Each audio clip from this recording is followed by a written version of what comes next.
Hello and welcome to a lovely Tuesday. We are excited to welcome you for the Securing the Supply Chain CMMC in a Post-COVID World first GovMates Institute that is virtual. I am Meg Kearns. I am the marketing lead for GovMates, and we are excited to welcome you today and get started. As you are jumping in, before we get into the meat and potatoes of what we're going to share today, I want to give you a couple of reminders to have the best experience with today's event. Make sure that your other distractions, so if you've got a phone, your email, other options that are open, other windows on your computer, go ahead and shut those down to make sure that you are not distracted in what we're going to share today, because the experts on our panel are going to definitely have things that you want to take notes on. So if you have a piece of paper or something to write with, that's probably a very good idea for note taking. Also, if you should not be able to get off of mute, but just in case you are able to get off of that mute, make sure you keep your microphone muted. If you have any questions during the duration of our event, you can actually insert them into the Q&A section or the chat section. We'll be taking note of all of those and trying to answer as many of them as we can throughout the duration of the presentation. Without further ado, as you kind of settle in and get ready, I'm going to pass it over to Stephanie Alexander, co-founder of GovMates, to get us started and introduce our speakers today. Stephanie. Thank you, Meg. Welcome. Welcome, GovMate Nation. We are so thrilled to have our first virtual GovMates Institute with a riveting subject, insert eye roll here, of CMMC. My job here is to try and keep this at least moving, somewhat entertaining. We'll see if we can get that, and to give you guys the best information possible so that you can make good business decisions as you move out on the rest of 2020. And 2021. Let's face it, 2020 has been a heck of a year, folks, and buckle up, we still get 6 more months. So we are super excited to have our panel of guests tonight, and we're thrilled to be able to show this to all of our GovMates. As you guys know, we're centered in the Northern Virginia, DC metro area, and so our GovMates Institutes have been quarterly meetings, and that's been based on trying to find space. So now that we've gone virtual, we can give it to all of our GovMates. So we're excited to have you guys here, and we're excited to see you virtually. So without further ado, let's keep you off the multitasking. Let's keep you on the path and the road for CMMC, and let's more than that, let's figure out what this crap's all about and if we really need to do it. They're not going to like that, the panel, but I'm going to push them, okay? So let me first introduce Scott over at Core Solutions. Scott, one of our favorite questions here at GovMates is, who are you and what makes you an expert in your field? Well, thanks, Stephanie and Meg. Appreciate the opportunity. I'm president and co-founder of Core Business Solutions. We're a management consulting firm headquartered in Lewisburg, Pennsylvania. Now you have to get a good map to find Lewisburg, but we're in the central part of the state, in the Amish country of the state. And we work with small businesses throughout the US on various compliance requirements. Our history's been with ISO 9001 and related certifications, but in the last 3 or 4 years, cybersecurity has come right up to the top. So that has brought us here today. So I've been involved with cybersecurity for a number of years. Most recently, we've been getting our company ISO 27001 certified. That's the big brother, in a sense. Now you're just bragging, but okay. Yeah, well, what it did was it drug us through the same mud we're going to drag everybody else through. I felt like that was one of the first things we'd have to do. So anyway, pleasure to be with you today. Thank you, Scott. Okay, and next on our list is Anthony over at SC&H. Anthony, who are you and what makes you an expert in your field? Thanks, Stephanie. Good afternoon, everyone. I'm Anthony Julian, principal with SC&H Group. SC&H Group is a local regional accounting firm. Specifically, I help manage and run our risk management practice within our IT audit and cybersecurity service offerings. I've been doing IT audit assessments for over 15 years, so I've seen all the frameworks from an implementation, design, and audit standpoint, all the NIST CSF, NIST 800, CIS, CSE Top 20, ISO, as Scott mentioned, also help run our SOC 2 Trust Service Principal practice line as well. So come from the the audit standpoint, when you start thinking about how CMMC will be the accreditation and assessment process. Hope to be able to speak to some of those details and some of the pitfalls that I've seen with other organizations implementing similar frameworks. At the end of the day, they might be slightly different from a technical nature, but the implementation across frameworks is very similar. Okay, great. And we definitely want to know what to avoid. And finally, last but absolutely not least, is Xiomara from Capgemini. Xiomara, who are you and what makes you an expert in your field? Hello, everyone. Stephanie, thank you for this opportunity. I'll pronounce it again, Xiomara Weber, and people also call me X. I've been with the... Well, you could have started with that. I could have gone with X the whole time. That's it. Yeah, X, let's go. All right.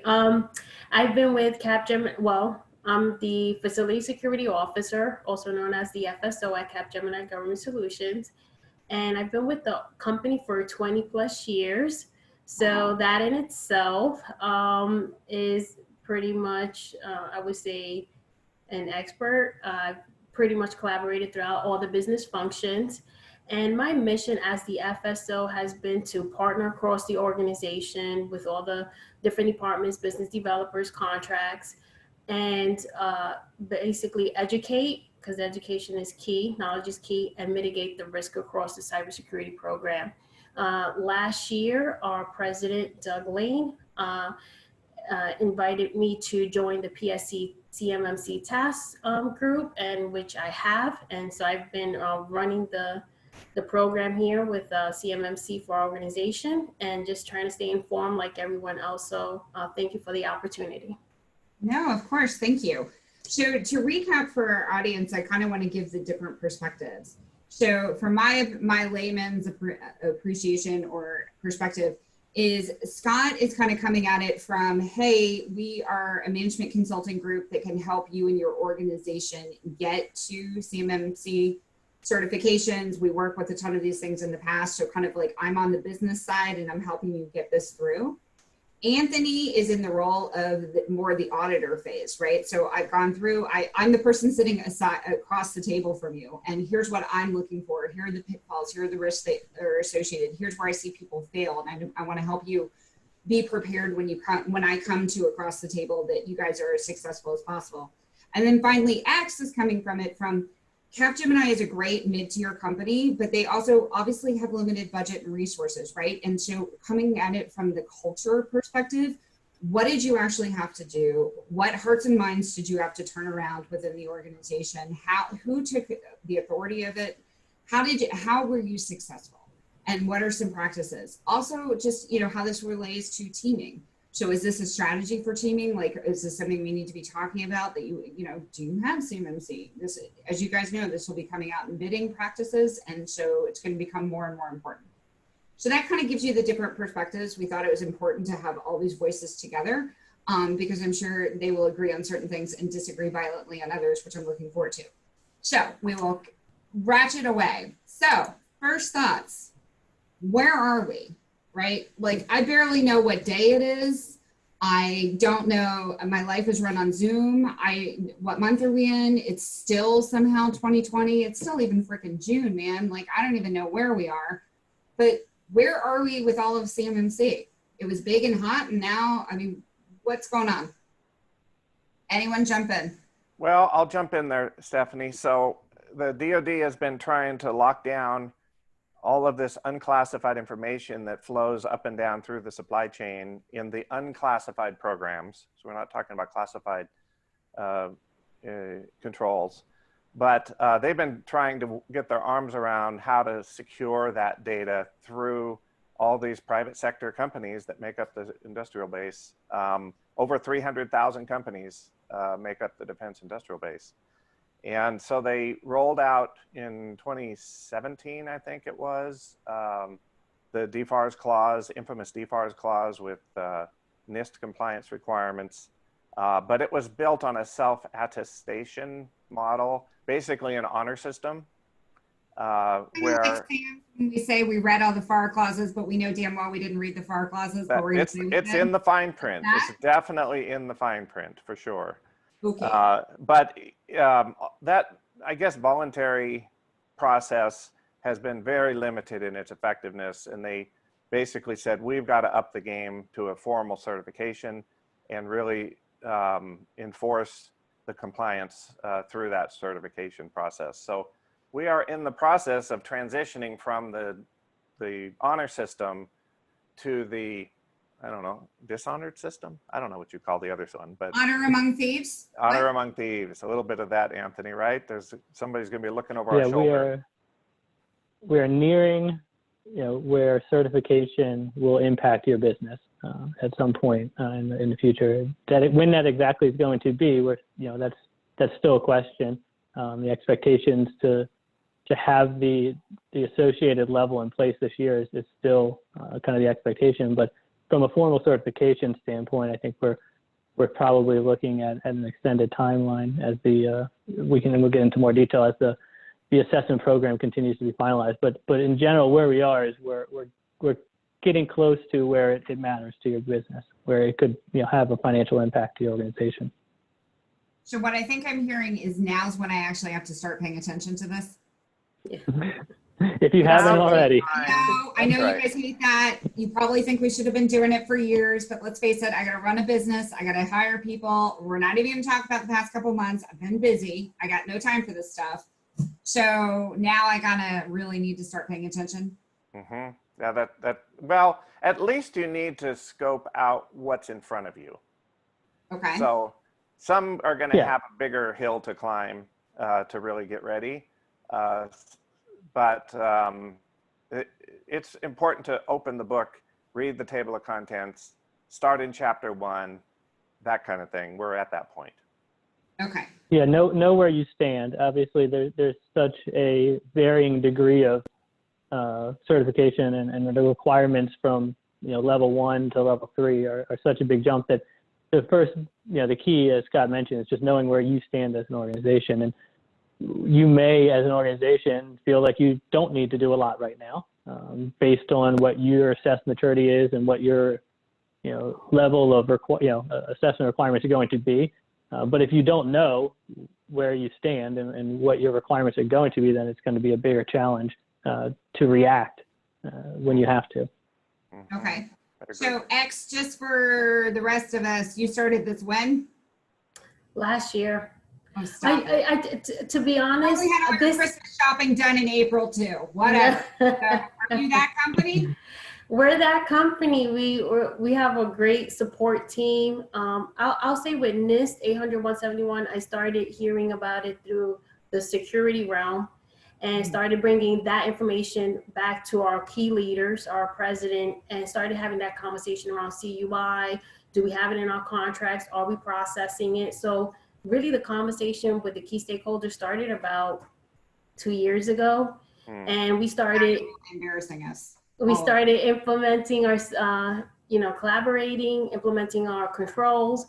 And last year was when we heard about CMMC and just started from there. We already had the foundation, which is collaborating across the business. So I was already integrated with the IT team. I was already integrated with contracts, which helped with having those conversations about what's coming ahead.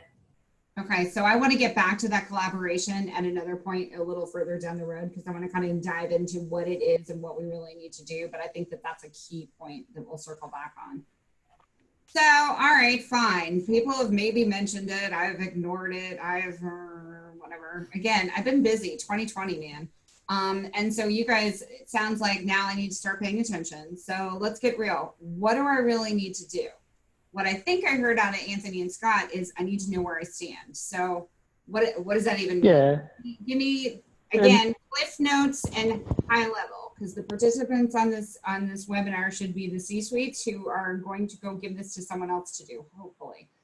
But tell us what we need to know. When we talk about knowing where you stand, it's about knowing your business and knowing your contracts, because ultimately the level of that you're going to be associated to depends on your contracts, right? Your access to either FCI or CUI is going to dictate where you fall. 99% of the 300,000 contractors that Scott mentioned are going to fall in levels 1 through 3. There's less than, I think they even say less than 0.1% are going to fall into levels 4 and 5. is the expectation of DoD. But there is still a big jump from level 1 to level 3. So, knowing and understanding what type of information you have access to through your contracts is going to get the ball rolling as to, what the level of expectations are, whether it's level 1, level 2, or level 3, and can begin the conversation as to, where you fall with your current state versus where you need to be in order to meet those requirements. So stupid question, 5 levels I'm hearing. So let's go back to basics for the experts who, take this stuff for granted. 5 levels. The majority of us are going to be in levels 1 through 3. And I'm assuming our cleared people or IC people, and if you were in the cleared space, this is the first time you're hearing about it, you are in the wrong biz, are going to be in levels 4 and 5, right? So is that a good assumption for where we're about? That's a pretty good assumption, but it'll bring in people who haven't had to play in this sandbox before. Sure. If you're doing lawn care on a military base, it includes you. What? Absolutely. Any contract whatsoever at any tier within the contracting community will need certification. What that saying is, I was gonna say, you want to define FCI, I think, is a great starting point, right? In federal contract information, I guess, what's the broadest term that you would define FCI as? Yeah, FCI would be, of course, there's all this public information that we get when we're bidding on a contract. So that's not really what we're talking about is publicly available information, but it's all the private and off the record, the stuff that you don't want the world to know about how you're meeting that requirement, what's in your bid, those type of things. So it's trying to get a very basic level of protection over information that shouldn't be out in the public. And it's all tied to the contracting information in that exchange between you and your prime or you and the government as you're pursuing that contract. And then the reporting information that you have to provide, all those type of things. If it's supposed to be out of the public domain, then that is FCI. And that would be the federal contracting information. Anthony, did that? Yeah, I think that, the sense of any information through your contract provided by the government would be seen as FCI. That is not intended for public distribution. Yeah. So this isn't limited just to DoD, right? It is only DoD at this point, and I'm going to emphasize at this point. Okay. The timelines we're talking about are specific to DoD contracts. So if I'm an all civilian agency, do I hang off the webinar now and get 45 minutes? You can go to extend your lunch hour. That would be the time to do it. Okay. And say in the 3 to 5 year period from now, maybe some other parts of the government start to utilize these same kind of constructs. But also equally important. So, okay, I'm in DoD because let's face it, that's where a lot of money is, and the majority of people are, or a lot of people are. But I'm not an IT person, right? I don't do IT. I do, as you mentioned, lawn care services, or I do any, HR, or I do many other things, program management, PMO support. What does that mean for me? Because I thought this was just an IT thing and just those cyber geeks, and that's all I had to do. So, Xiomara, who had to be involved in your company in this whole exercise? I'm incorporating everyone. It's even in our training right now. Every new hire that comes on board is getting informed about safeguarding information, what is FCI, and some basic scenarios that have been placed in the CMMC appendices. I'll give you one example. Regardless of their clearance, regardless of what they do, the front desk receptionist needs to know this. Yes. Your HR people everywhere, just sign. All right, so I think the easiest way to define, to think about FCI is the gap between all of the DoD contractors who don't have access to CUI. Right? Everyone knows CUI historically, but when CMMC was implemented, it was based on a CUI framework, the security controls, but it's clear that a vast majority of contractors don't have access to CUI. So FCI is kind of the next step down of any government contract information that is not meant for public that isn't CUI. Okay. So, and that puts you at level 1, which is, so let's talk basics without getting too into weeds, but just kind of, okay, we've acknowledged that I do get money from DOD. I am a government contractor. I may or may not have thought that didn't really care about this because I thought, hey, I'm not one of the IT people, so who cares? But apparently now I need to care because I do, have these contracts. So where do I start? Where do I begin? Who do I rein in? What do I do from the implementation phase? You suggested in the first, know where you stand.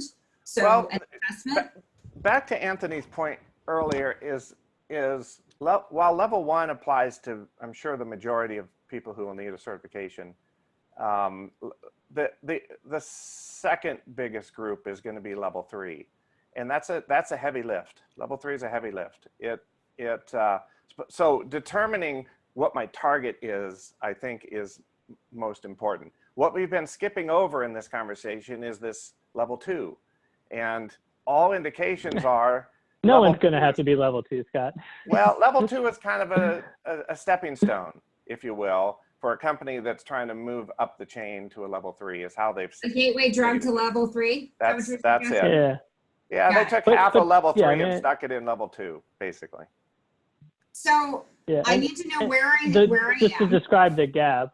Yeah. To clear up the gap, think of level 1 is kind of described as your very basic cyber hygiene posture, right? And it is only 17 controls. So when you start thinking about how much should I care, I mean, if you fall into level 1, you need to have basic cybersecurity controls in place, and you need to be able to show your auditor that those controls are being performed.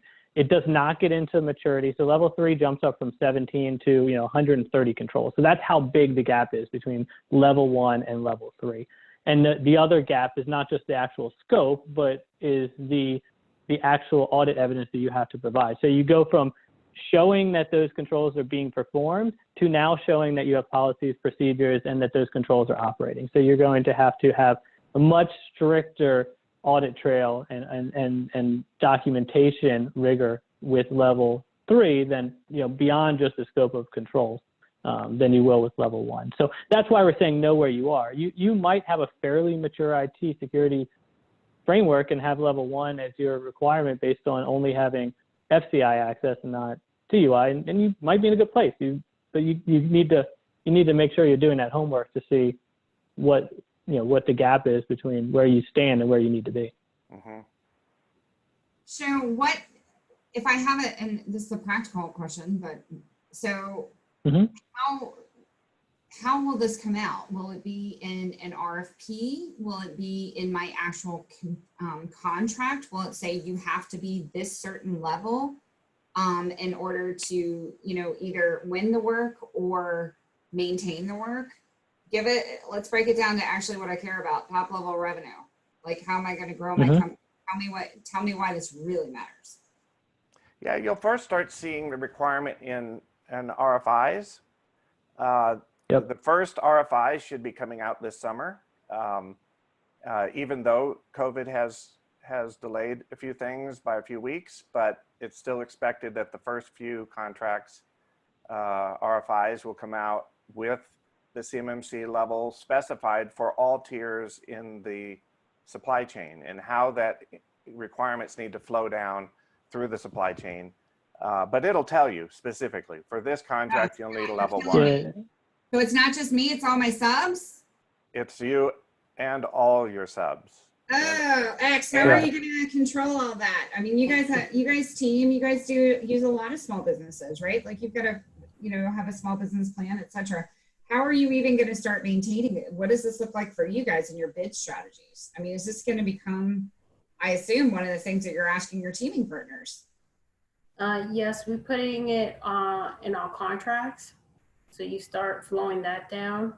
And we starting to educate, as well as we getting informed too from our primes, as we also serve as subs as well, making sure that we inform what's coming. It's all throughout the whole supply chain. Okay. So now it's even bigger. Yeah, it's definitely. I was hoping I would get away with some. I'm looking for a way out somehow. I'm trying to figure out how I don't have to spend money on this. Yeah, don't do business with DoD. That's it. Okay, that is an option. Yeah. The other thing to keep in mind is it's not all technical. So there's a mix. There's a mix of management, organizational kinds of things. Ziomara mentioned training, HR, hiring, and HR. So there are definitely things that don't belong in the IT world, or typically it's going to be a team effort. It's going to have to take the entire organization, starting with the management team, to spell out who owns which of these controls and who's going to drive these things forward. About 60% or so of the level 3 controls are what we might consider technical in your IT team, whether that's an internal team or a third-party IT resource. So there's another wrinkle here when you're outsourcing IT to consider. But about 60% are technical types of things, where those of us who aren't all that technical, your eyes start to cross, after you dive into some of these technical things. But then there's the about 40% of them that are more organizational or management focused. Our suggestion with our clients is to assign 2 leads to work together on the project. So you'd have a technical lead who would coordinate the 60% of the technical things, and then a management lead or organizational lead to drive the rest of the change within the organization. Okay, X, I want to give you a little bit of time on this too, because I know this is very much, given that you guys have already done it, you've made great strides, you've been working at this for over a year. I'd like to know what are some successful lessons learned in terms of who was at the table and how that involved the other stakeholders from the implementation perspective. And then we have a fun surprise from Meg coming up. All right. At the table, we have our key stakeholders, so our president all the way through business developers, the principals. I also work with the board of our organization. So on a monthly basis, I'm reporting out what our progress is. And we also, there's a lot. So we've done last year, we started doing the reviewing where we were with NIST 171 compliance, working through the CMMC model in Q1, assessing which Anthony and Scott has mentioned, identifying those gaps, and then now working through, we do have some partnership on the cyber side with cybersecurity vendors, and working through collecting evidence now. So now we're checking our maturity, our processes, doing tabletops, and incorporating those controls and practices that will impact the business, informing our business developers, our principals of the change. So it literally it takes a village, because you it does every single basically department in your organization. Yes, I'm most grateful for the support of the leaders in our business. If I would not have had that support, we would not be where we are today if we didn't have that support. So leadership key here is, don't just put this on your intern or your just out of school person who has no credibility or clout within your organization, because you're never going to get it done. That's what I'm hearing. Yeah. So that's kind of what I want to do. Is that what I'm hearing? That is accurate. Yeah, okay. There is a significant, there's a variable level of expenditure that's going to be required. So we shouldn't brush over that too quickly. There's money going to have to be spent. So that is my favorite topic, money. Mm-hmm. But first, I want to throw it over to Meg for a quick surprise, and then we're going to come right back to that. Perfect. Meg? Thank you so much. So we are actually going to start with a giveaway. We've got a couple of these built in here today, and the way that you can enter this giveaway is to put your answer in the chat, which means yes, you have to participate with your fingers or your thumbs or whatever device that you are on. So our first giveaway question is, if a contractor handles federal contracting information, so FCI, and controlled unclassified information, CUI, what minimum CMMC certification level will be required? Now, answer that in the chat for us, and no, please, because things come in at different times. This is a random drawing of those of you who have been paying attention and answer correctly. So just know that that is where that answer is going to come. And this gives us, a minute for, our panelists to check some of those questions that have come in. You all are asking some fantastic questions, some of which are going to be answered here within these giveaways and some of our future information that we're going to share during this discussion. So I'm actually going to take a look at that chat really quickly as we go through here. Definitely a variety of correct answers, and I'm actually going to throw it over to Scott to help us discuss this answer a little bit more now that you've had just a moment to answer, and to tell you that the correct answer is level 3.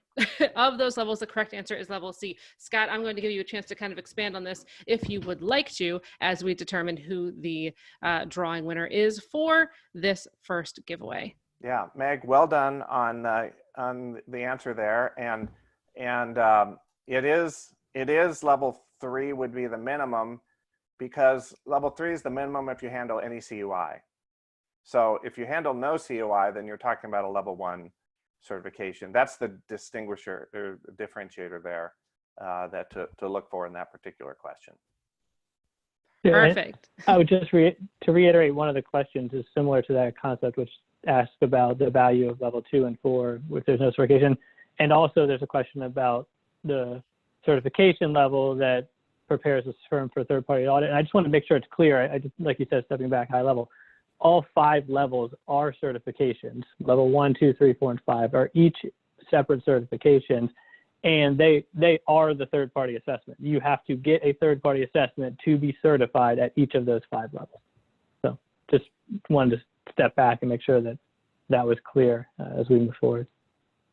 Perfect. Thank you very much. And I would like to let you know that the giveaway for this first one is a gift card to Salt Lick Barbecue, and they ship nationwide. So no matter where you are, Ooh. that is what you will be getting for this All right. one. And the person who has won this one for the correct answer is Johnny Molina. So we'll make sure that, Johnny, we get your information. Well done, Congrats, Johnny.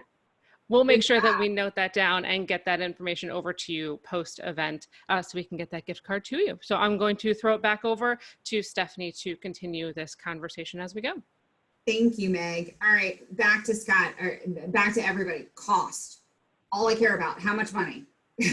Yeah. How much money, what am I in for? So I've heard that I have to, so I got to find out if I'm even applicable. Then I got to find out where I stand and what I'm trying to aspire to. I got to bring everybody into the company, it seems like, or at least the leadership team, and get everyone involved. I can't pass this off on the intern. Now you're telling me, and I have to get assessed. So I want to make that very clear. That means by an outside party, much like, Anthony, correct me if I'm wrong, what your company would do at some point, or what you guys will eventually become. And as I understand it, they don't actually have the assessors yet. Is that correct? That's correct. Mm-hmm. So, Right. Yeah. So that's where, when you ask me about the cost, you've got, like you said, there's 2 costs. There's the internal cost associated with getting into a position where you are prepared for an assessment, a third-party assessment. Then there are the third-party assessment costs, which are separate costs. Those third-party assessment costs, I mean, until at this point, like you said, the certification program is still being flushed out. NIST is working with the CMMC to finalize the assessment process in terms of what that looks like. And so the extent of what those are going to be, I know that DOD has said that they hope the level 1 certification doesn't cost more than $3,000 to $5,000. Who knows what that ends up actually looking like once the certification framework comes out, and we identify what the procedures associated with that certification actually are. But then the totally separate cost, which maybe X can speak more to, is the internal cost as it relates to what you need to do to get yourselves in a position to be assessed. So a key point, two different costs, right? One is the third-party assessor, no different than getting ISO certified, CMMC certified, any of those types of things. You've got to pay somebody for the Right. luxury of auditing you, which is painful no matter what, right? And then you have the internal costs, the cost of labor, which has got to be pretty darn high. And Exactly. then all the other things. So basically it's a lot of labor is what I'm hearing.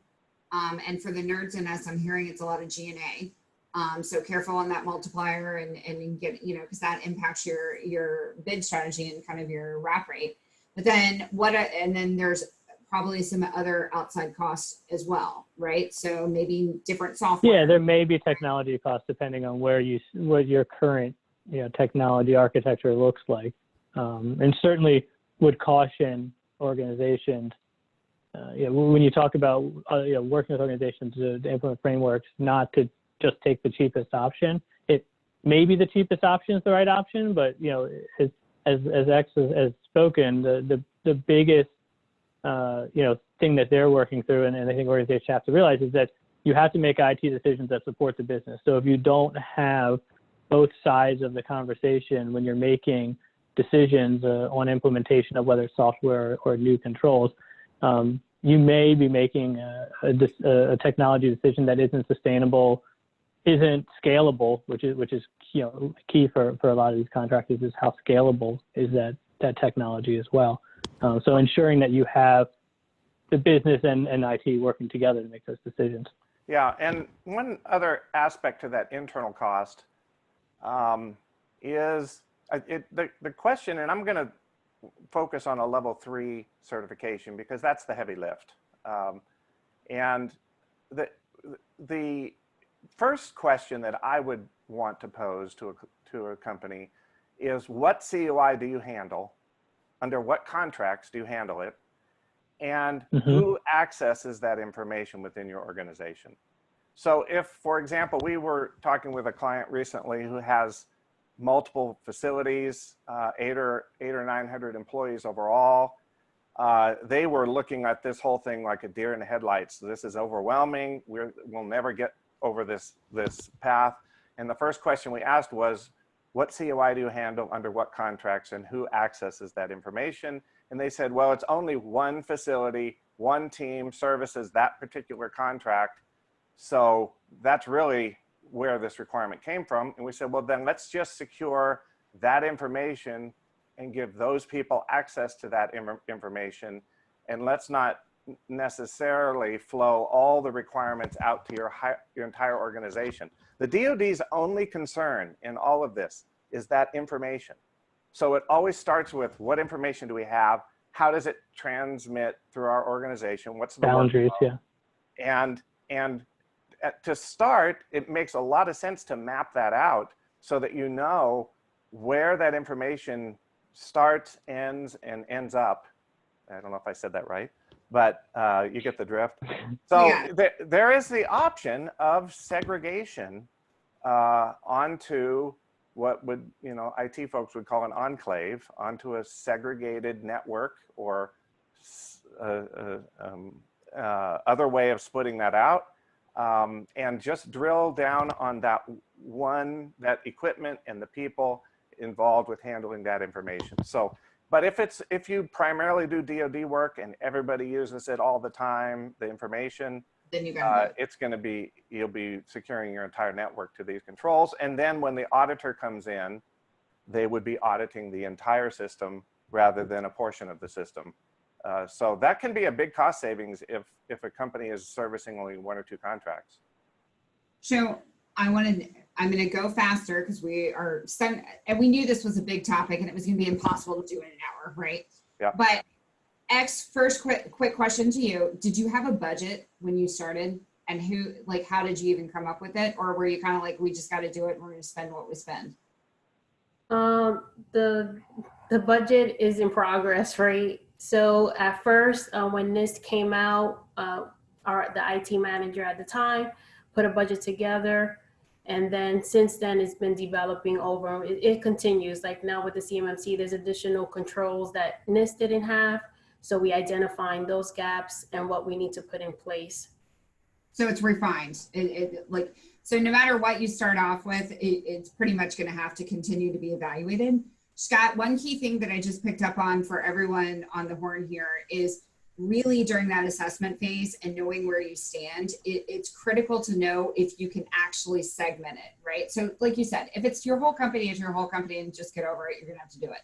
But if it is just that little piece, that is potentially a huge cost savings. If you're walking in thinking you've got to do the entire company, maybe you don't. And so having a really good, platform and a good assessment would be critical here, I think. Yeah, and that starts with education. So the NIST standard, bless their hearts, those folks over at NIST, but they gave us 110 one-liners. And it was left to all of us to try to discern and read between these one single line statements and try to interpret and apply in very complicated process. You'd refer to various supplemental documents, wasn't well spelled out. Fortunately, CMMC has much more information. Of course, that takes more time to read through it, but it has much more information, spells it out more clearly. But if you go into this with misunderstandings or biases for or against certain technologies or for or against certain procedures or policies, you had bad experience with something, so by golly, we're not going to implement that in this place. That kind of stuff drastically affects the decisions that get made and therefore affects the cost. So good, solid understanding and education has to precede that initial self-assessment. Otherwise, you're really just throwing things up on the wall because Nobody gets six. All right, so absolutely I'm right. cut you off. We got to keep going here. All right, so implementation timeline now that we are in the 2020, man, COVID. What has this done to what have we done? Pushed out when we're going to start seeing those RFIs? I think I heard from Anthony. Anthony, what do you got? Primarily the certification is where we've seen the expectation on being compliant is still in place, and you'll still see it in some RFIs, as Scott mentioned, probably end of summer, early fall. Okay. But the actual certification itself, you'll start to see, I think the expectation is that some of it will start towards the end of this year, but the majority of certification probably won't happen until early 2021. Based on the most recent information that's been available. So Anthony, one myth buster thing we should throw out there is everyone does not have to be certified this year. That has spread around like on the rumor mill, and it's freaked a lot of people out. And differentiating like the notion of self-assessment or self-certification. Like there is no self-certification. That's right. There is only external certification. There's no self-certification with CMMC. What they do recommend, and what Scott has been speaking to, is self-assessment, right? Making sure that you know where you need to be and understanding your environment, but being clear that there is no self-certification expectations for. And the other piece is there's a 5-year rollout plan for the certifications. They've got to audit 300,000 companies. Right. So, I mean, Anthony likes to be busy, but that's a little crazy there. And it's going to take a while to spin auditors up. It's going to take a while to get the initial certification train them. done. Yep. The training is going to be extensive for the auditors. And it's going to take time. And so, even though it's going to take time, Scott, I'm cutting you off. Scott, you're cut off. What is the big? Only because I got to get through the next 20 minutes. All right, go. So, what is the biggest risk to me as a business? So, what I think I heard is that we have people at Capgemini who are over-eager beavers who actually have their act together. Then we have the people who are normal and are kind of like, all right, well, I haven't really started, but what I think I just heard is I'm not freaking out as much as maybe I was, because I do have a little bit of time to get this started, but I kind of need to take it seriously now. I need to be budgeting for it. I need to start having the leadership meetings and get my act together. So what's my biggest risk as a business? That we're not going to have our act together? Will I lose business? That's my question. You absolutely will lose business when the requirements are written into an RFP. You will either be allowed to be awarded that contract or not be allowed to be awarded that contract. It's a It's yes, go, no. go. There is no like maybe. Absolutely right. And so actually it's the BD guys who need to be out there. It's the BD people that are out there that need to be beating down the horses to be like, we need to get this in place, because let's face it, their sales commissions up in jeopardy if they're not bringing home the bacon here. And if they could go after RFPs that have this, they're screwed if you don't have it. And RFP launch is not when we can suddenly pretend to get certified in what, 30 days? Is that probably a little unrealistic? That's very unrealistic. Okay. Anthony mentioned this concept of maturity that has brought into the standard, in similar fashion to CMMI, has a maturity requirement. What that means is you cannot wait till the last minute and demonstrate maturity. I mean, I'm an ISO guy, so I'm used to ISO 9001 audits being, 'twas the night before the audit and we're still signing off our procedures. And that's, you can do that and you can work your way through it. And there's a corrective action loop to address the gaps and all that. This is one that you got to work on it on the front end and make sure that those processes are solid. Those practices are solid before the auditor comes in, because they're going to look. And you can demonstrate, yeah. That's exactly right. And it can't be 'twas the night before the assessment, or you jeopardize your ability to get the contract you're working toward. All right. And to reiterate, that maturity level is for level 3, just for listeners. That's right. Whereas level 1 is more like what you're describing, being able to demonstrate performance or existence, not necessarily maturity. So the night before assessment? You can install your the night virus before protection. level 1. It was the night before assessment and all through the company. That's right. Policies were written all day, all night. All right, Meg, over to you. Hit us with another giveaway, please. Perfect. So our next giveaway, hopefully you can all see this. Our next giveaway question is, what should a contractor focus on now prior to CMMC certification being available? Again, put your answer in the chat so we can take a look over there as you were going through these and kind of making sure you were paying attention. Some of these answers have definitely been provided to you, given the opportunity for you to listen and hear, but go ahead and put those in the chat again. Random draw from those that have answered correctly. And I will say it is, Meg, more importantly. yes, what they will get for this one is a $100 gift card to a local brewery of the winner's choosing. Otherwise known as, we don't know where you are and we can't deal with your ABC regulations or liquor laws, so we're going to give you $100 to go blow at a brewery, because that sounds fun. So we are going to make sure that we get something to you that you can definitely use and enjoy if you are the one who is chosen for this one. And I will. The government's acknowledgement that CMMC will make you want to drink. Sorry. I like how you played that. Yes. Keep it real. This is true, right? Like we are definitely keeping it real. And there is I'm going to give a little hint out here, because there's a lot of great answers, but not one that I've seen so far that is 100% on the nose. It does have to do with some of that NIST or NIST regulation or requirements. So see if you can kind of move that one forward to see if we can get some of those answers in. Let me give you another quick moment there. And I know, I'm like, come on. And I also want to say that there have been a couple questions here about, GWAC and how it's going to be affected and things like that, that we do see those questions and make sure that we we'll see if we have time to get to those, and if not, we have some opportunities later on. Also, Anthony, there was a question that said that you mentioned each level of certification is separate. So does that mean that in order to be a level 3 certification, you need to be assessed 3 times? Is that true, false?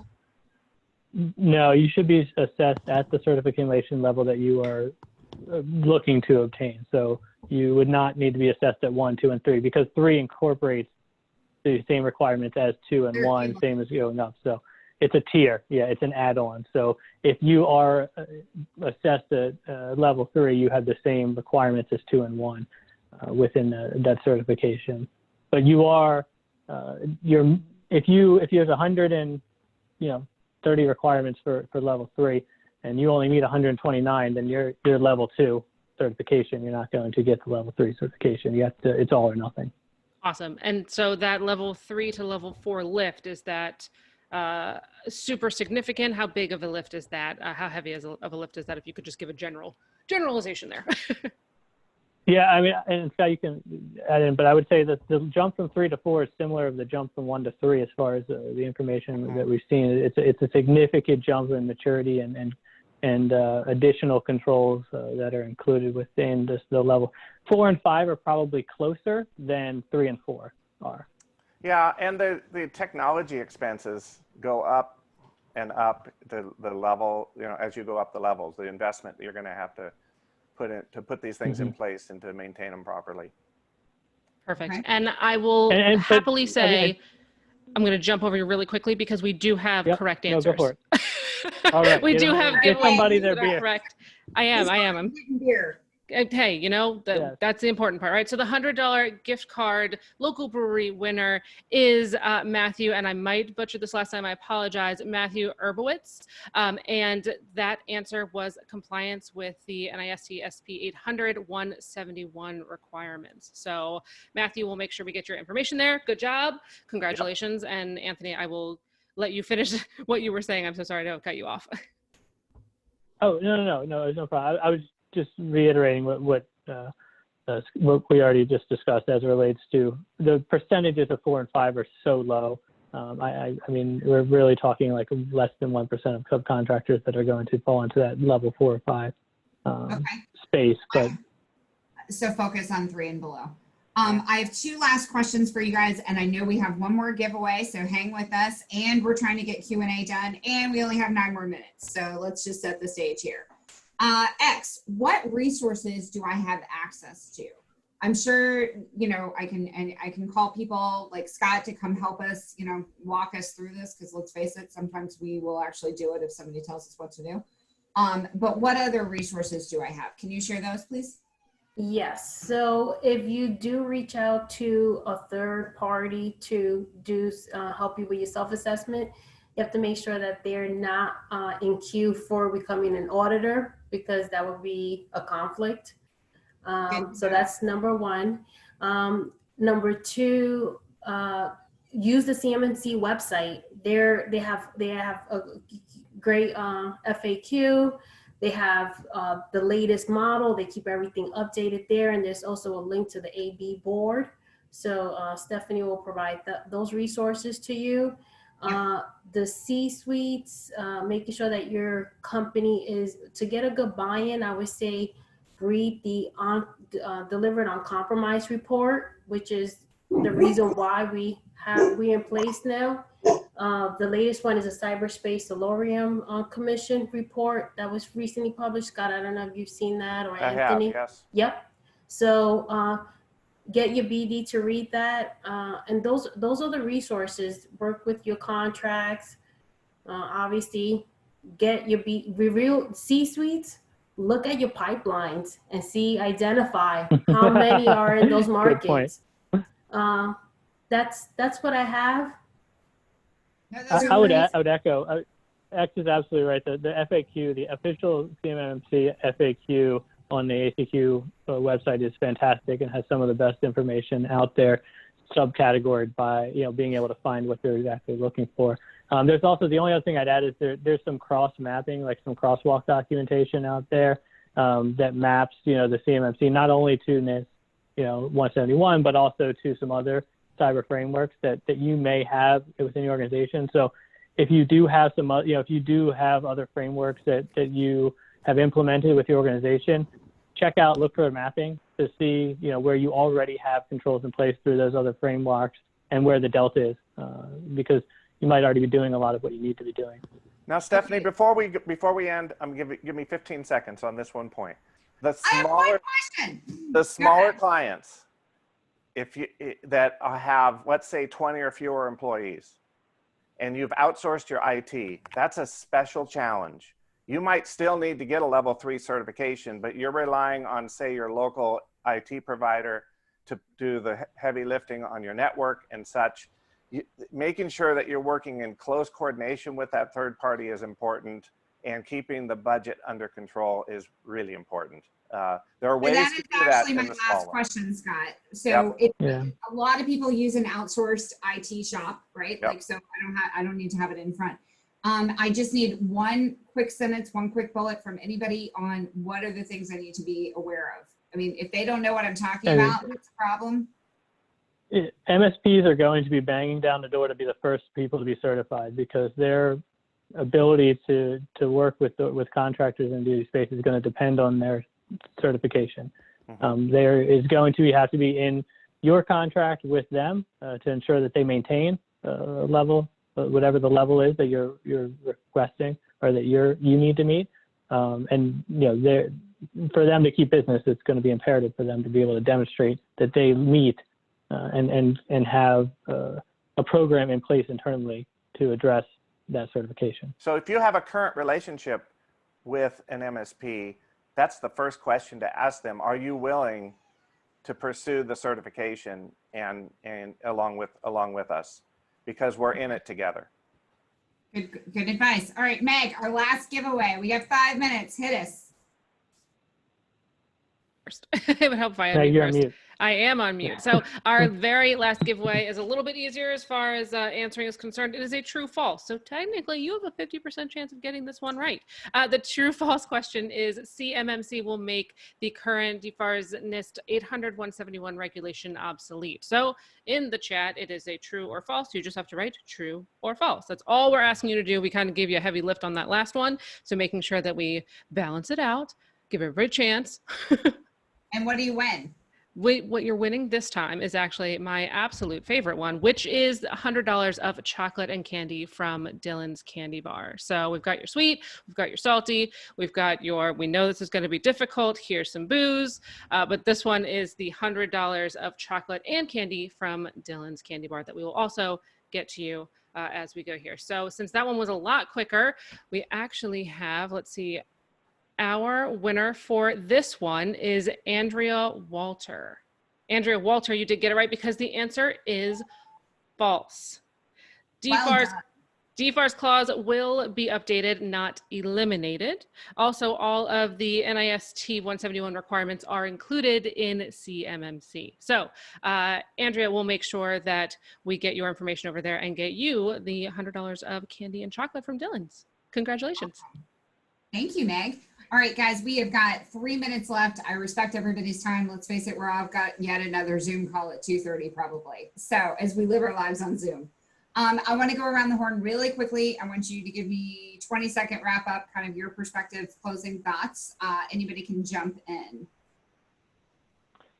I think you said earlier, one of the things as a C-suite and the business owners need to be taking it seriously at this point, and especially identification and scoping of what the expectations will be based on where is our business, where are our contracts, and what data do we have access to. So yeah, it's a point where you need to take it seriously, but I wouldn't get freaked out yet. I think that there's still enough lead time if you put yourself in a position to be successful, to surround yourself with the right people, that you're still in a position where the certification is far enough out that you've got some runway. So take it seriously, but don't freak out. I like the don't freak out vibe. Okay. Miss Ciamara, go ahead. I'll give one key tip. Make sure that once you become CMMC certified, do not publicly publish. So tell your marketing team, tell your BD people that they do not publicly put what level they're certified at. I've been to a few seminars or webinars that Katie Arrington has spoken at, and she has said they will pull the certification because you are informing your adversaries what information you have access to. So you can say all this work and I don't get to brag. Is that what you're telling me? Come on. You get to say that you're CMMC certified. But you get to do work. Right, but don't put the level that you certified at. That's my key tip. Good advice. I did not know that. It actually very much makes sense, even though I don't like it. But yes, it kind of does make sense. All right, Scott, bring us home. my reminder is that you need to know where to start, and that's going to be done through a self-assessment. And it is a doable thing. It can be done in a handful of weeks to get a real clear picture of what the gaps are, and then developing a budget that you then can pace that budget and that level of effort over a period of time. Generally, a 6 to 9 month window would probably be a reasonable project plan for certification. If you were to get started, say this summer or fall, you're probably going to be ahead of the game, given that the DoD has to, roll this out through 300,000 companies, and how many thousand contracts does that involve? So there's just going to be a time frame, but So the all is not self-assessment's lost, the place. All is not lost, but get your act together. That's time right. to play. Time to Exactly. start planning Yep. and budgeting and get your shit together. That's right. Okay, so GovMate Nation, thank you so much for joining us. We hope that it's been great to have you guys virtually. Thank you for all the Q&A. We will be sending out a survey, which you will ignore. Then we will send you out another survey, which you will probably ignore. And then we'll hit you maybe even a third time, because that's how we are. The reason we're going to send you that survey is because you want the one pager that has all sorts of great and useful information. We're going to make you fill out a survey that I promise will take no time. And the most important question for us is, what other information would you like to see? What other GovMates institutes can we put on for you? What other do we need a second one of these? I'm sure that we will have another CMMC as we get closer along the year, but do we have so many unanswered questions that, quite frankly, we just need to play Stump the Chump and do Q&A for an hour? I'm up for it if these guys are. So we want to hear from you. We want to know what's important to you, what's driving your business. Do we need, there's a lot of topics that there's a lot of webinars out there, and we want to make sure that we are remaining relevant, on top of it, and that we are giving you the best advice that we possibly can, because that's our motto here. So thank you all for joining us. Have a great afternoon. We very much appreciate our panelists and speakers. Thanks to you guys for keeping it real. Here's contact information. Feel free to reach out to anybody directly via email. Make sure that you're linked in with them as well. And we'll do our best to try and follow up with all the Q&A. And for our winners, don't worry, we will be in touch shortly. Hopefully we have your email addresses, and you know where to find us if we don't. So thank you guys very much. Have a great one. Thank you. Bye. Bye-bye.